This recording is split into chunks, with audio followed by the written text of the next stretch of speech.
உங்கள் யாவரையும் அருமை ஆண்டவரும் இரட்சகருமாகிய இயேசு கிறிஸ்துவின் இனிய நேற்று நாமத்தினால வாழ்த்துகிறேன், வரவேற்கிறேன். ஆண்டவருடைய ஆசீர்வதிப்பாராக. இன்றைய தினத்தில் ஒரு வார்த்தையை நாம் தியானிக்கலாம். புலம்பலின் தீர்க்கதரிசன புஸ்தகம் 3ஆம் அதிகாரம் 31வது வசனம். ஆண்டவர் என்றென்றைக்கும் கைவிட மாட்டார். ஆண்டவர் என்றென்றைக்கும் கைவிட மாட்டார். எத்தனை பேர் நம்புறீங்க? ஆண்டவர் என்றென்றைக்கும் கைவிட மாட்டார். ஞானமணி அம்மா சாட்சி சொன்னாங்க, பெரியவர்கள் தப்பித்துக் கொள்ளலாம், அதே ஒரு மாத குழந்தை என்று பார்க்கும் பொழுது ரொம்ப ஆபத்தான ஒரு காரியம். ஆண்டவர் என்றென்றும் கைவிட மாட்டார்.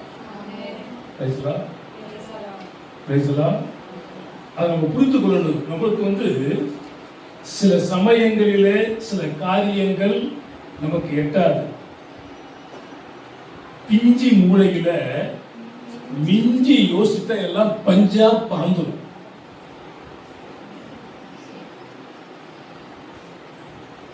அதனால தேவையில்லாத யோசிக்க கூடாது. தேவையானது ஒன்றே, மரியாள் தன்னை விட்டு எடுப்படாத நல்ல பங்கை தெரிந்து கொண்டார். அந்த நல்ல பங்கை தவிர வேற எல்லா பங்கையும் மக்கள் தெரிந்து கொள்கிறார்கள். நல்ல பங்கு எது? தேவனை பற்றி கொள்வது. அப்படி அவரை பற்றி கொண்டால் வேதம் கூறுகிறது, ஆண்டவர் என்றென்றைக்கும் கைவிட.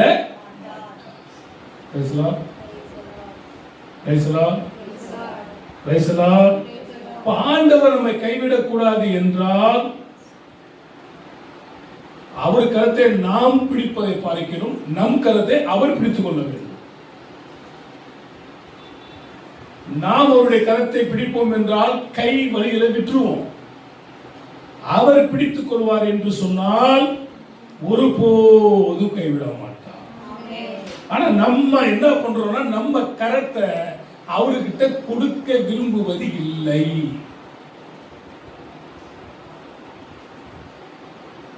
நம்ம கொடுத்துட்டோம்னா அவர் பார்த்துக்குவார்.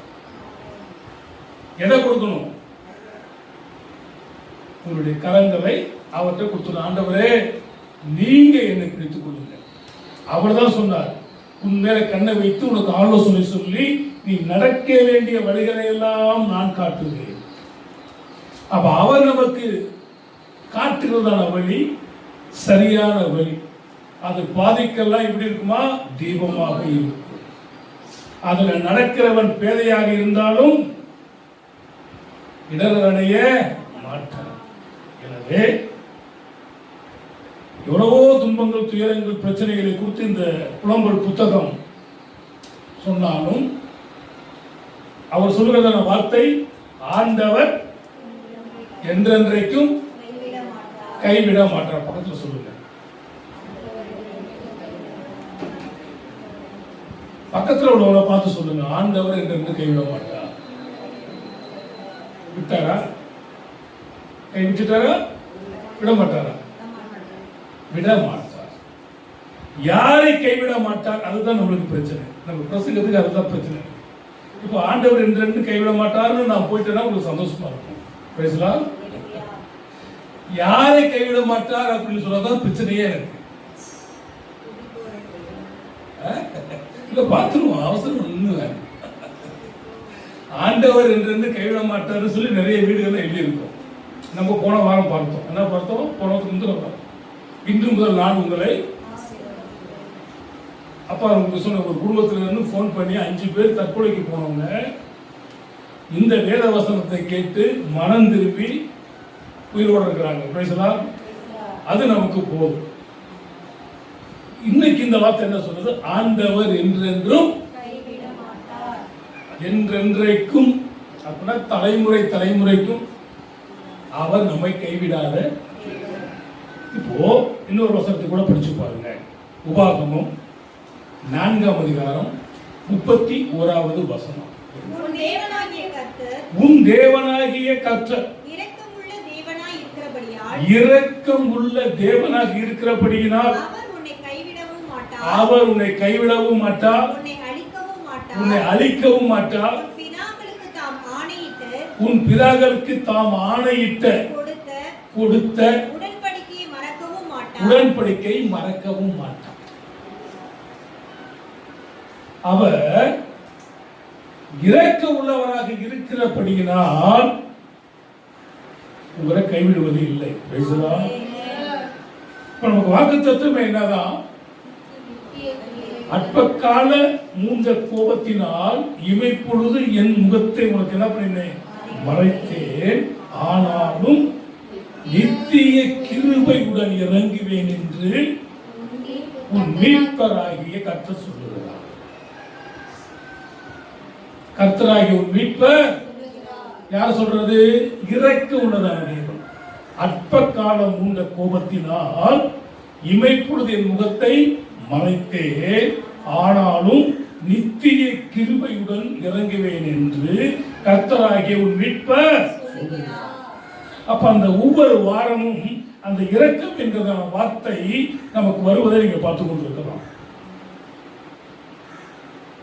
அவர் இரக்கம் உள்ளவராக இருக்கிறபடியினால் வேதம் சொல்லுகிறது, ஆண்டவர் என்றென்றைக்கும் கைவிடார். இன்னொரு வசனம் சங்கீதம் 38:21. கர்த்தாவே என்னை கைவிடாதேயும் என் தேவனே எனக்கு தூரமாயிராதேயும். கர்த்தாவே என்னை நம்ம கேட்கணும், ஆண்டவரே என்னை கைவிடாதையும். யார் சொல்ற அந்த மாதிரி வார்த்தைகளை? என்னை கைவிட மாட்டீங்களே.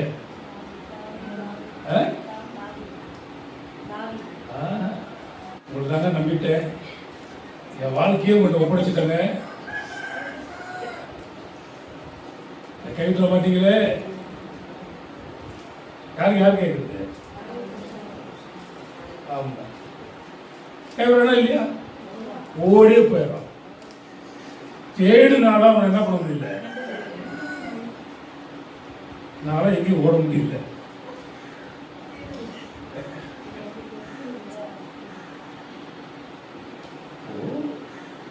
இது எப்ப நடக்குதுன்னா, வாலிப வயதுல சில பெண்கள் ஆர்வ கோளாறு நிமித்தமாக அந்த வாலிப வயதின் நிமித்தமாக வாழ்க்கையை சிலரிடம் துடைத்து விட்டு கண்ணீர் விட்டு கதறாங்க. அவன் என்ன பண்ணிடுறான்? விட்டுட்டு ஓடி போயிடுறான். நடக்குதா இல்லையா? என்ன கண்ணீர் விட்டாலும் கதறினாலும், அப்போ ஒரு பெண்ணாகப்பட்டவள் இன்னொரு வீட்டுக்கு போகும் பொழுது தங்கத்தை கொண்டு போறாளோ வைரத்தை கொண்டு போறாளோ இல்லையோ, தன்னுடைய கற்பை சீதனமாய் கொண்டு போக வேண்டும். எதை கொண்டு போகணும்? தன்னுடைய கற்பை சீதனமாய் கொண்டு போக வேண்டும்.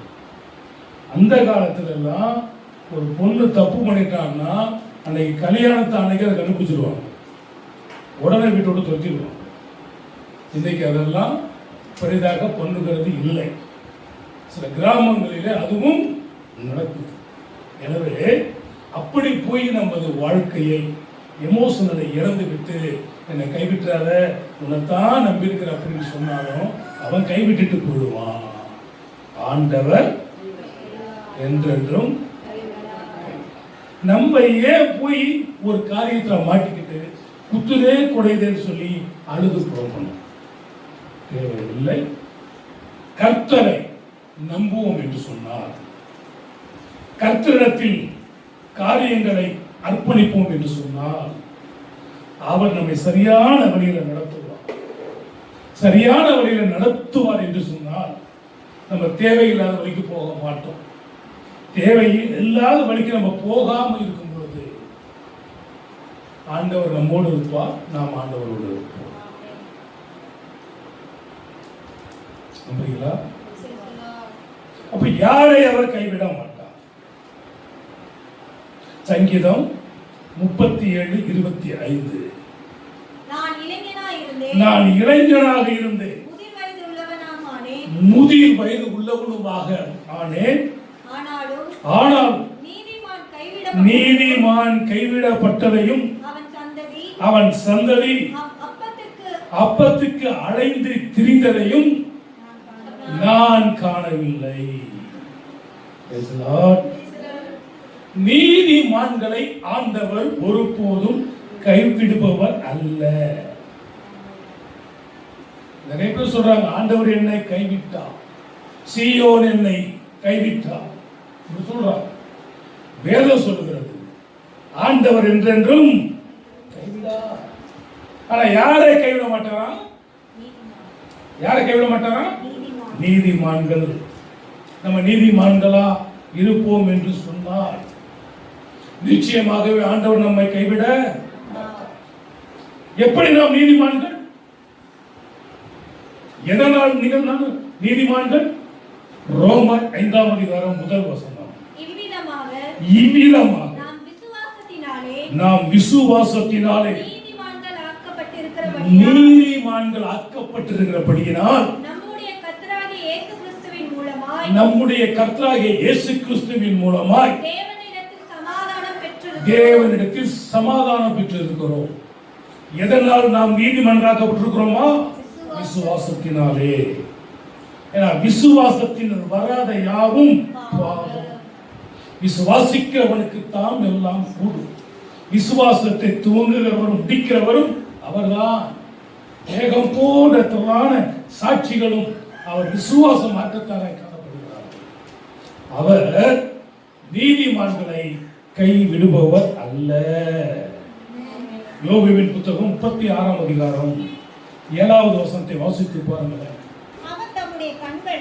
அவர் தம்முடைய கண்களை நீதிமான்களை விட்டு விலக்காமல்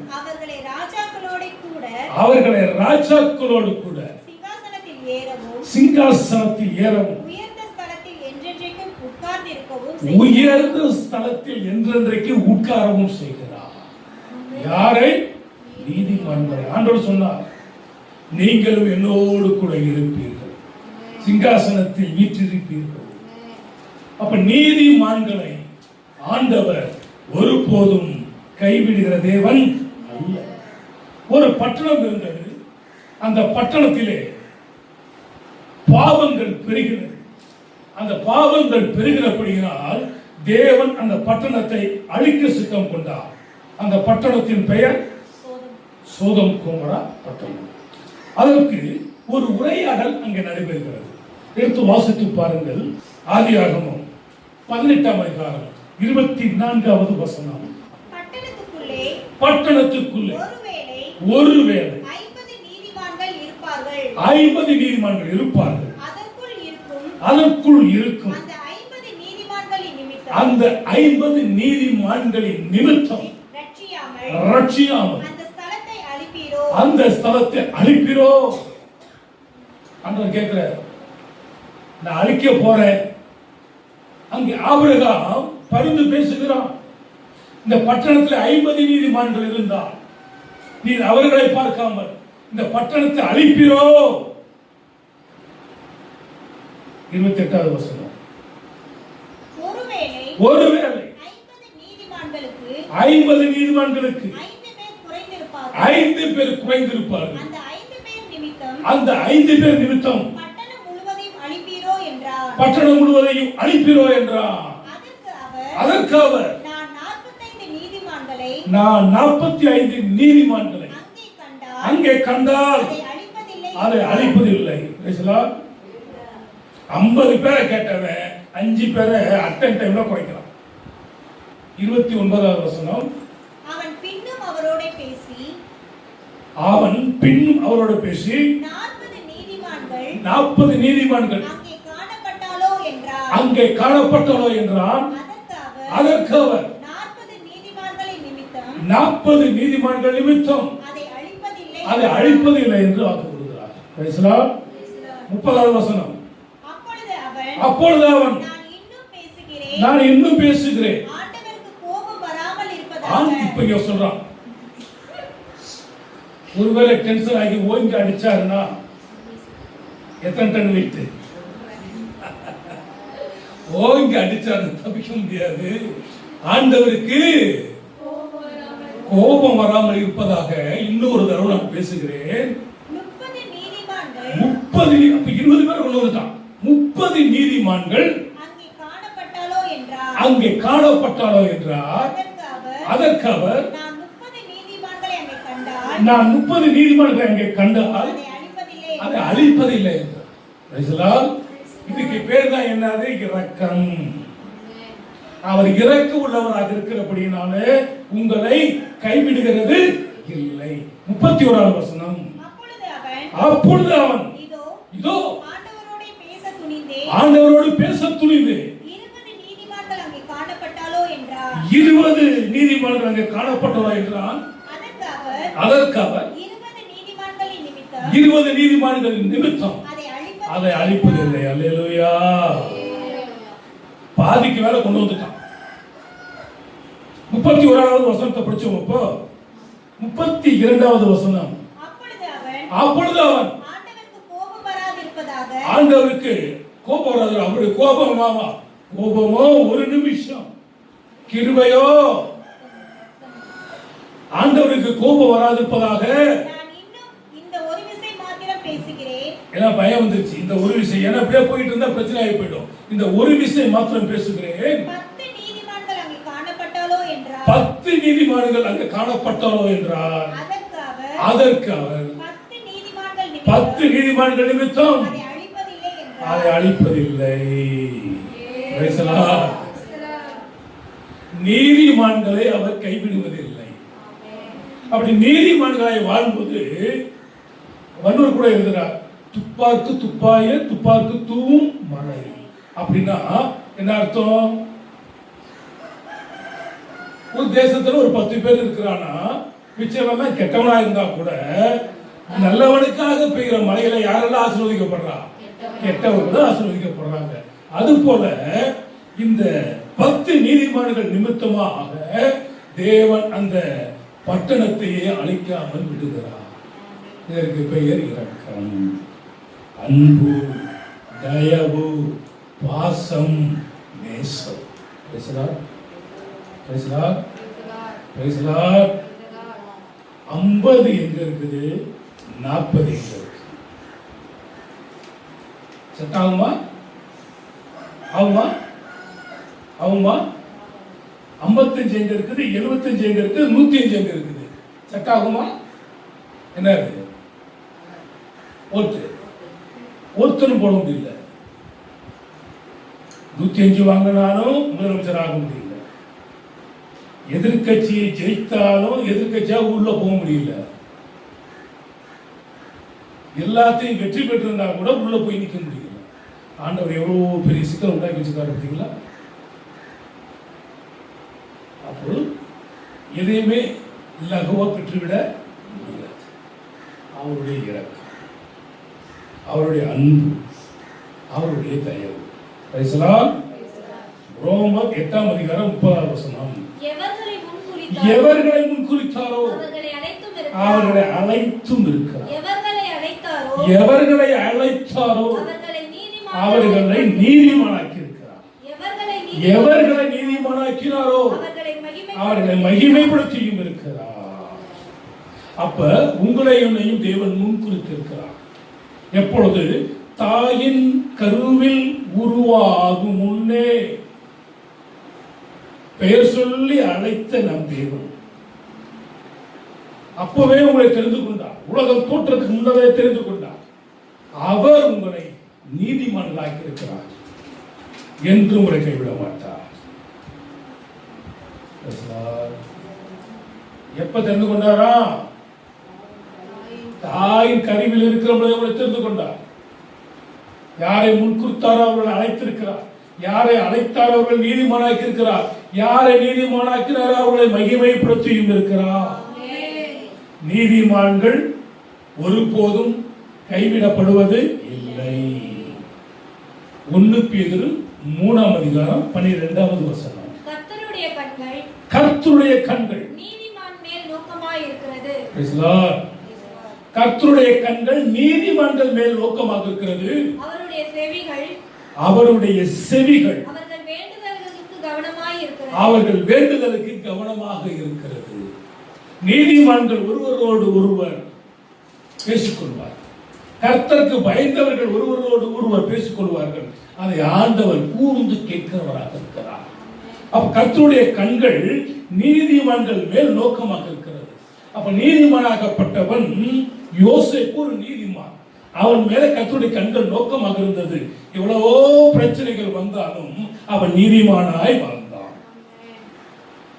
யோபுக்கு எத்தனையோ பிரச்சனைகள் வந்தது, அவன் நீதிமானாய் வாழ்ந்தான். நோவாவுக்கு எத்தனையோ பிரச்சனைகள் வந்தது, அவன் நீதிமானாய் வாழ்ந்தான். தானியேலுக்கு எத்தனையோ பிரச்சனைகள் வந்தது, அவன் நீதிமானாய் வாழ்ந்தான். சாமுவேலுக்கு எத்தனையோ பிரச்சனைகள் வந்தது, அவன் நீதிமானாய் வாழ்ந்தான். நீதிமான்கள் கைவிடப்படுவது இல்லை.